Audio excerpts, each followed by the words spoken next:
धागा शौर्य का राखी अभिमान की या झी 24 तासच्या उपक्रमाला राज्यभरातून भरभरून प्रतिसाद मिळतोय। या उपक्रमात अहमदनगर जिल्ह्यातील डोंगराळ भागातील बालपण स्कूलच्या विद्यार्थ्यांनी सहभाग घेत सैनिकांना पत्र लिहिली।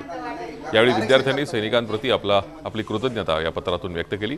शिक्षकांनी यावेळी झी 24 तासच्या उपक्रमाचं कौतुक केलं।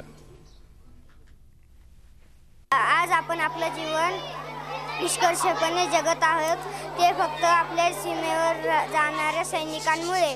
हे आपल्या कुटुंबाची आणि आपल्या गावाची चिंता न करता सीमेवर लढत आहेत, अशा सैनिकांना कोटी कोटी धन्यवाद। झी 24चे लोक आमच्या पानोडीसारख्या खेडेगावात आलेले आहे।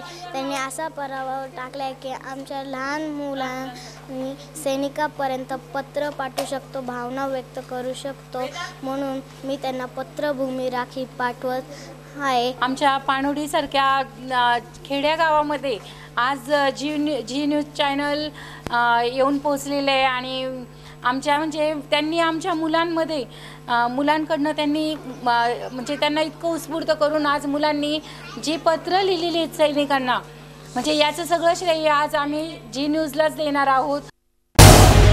झी 24 तास रहा एक पाऊल पुढे।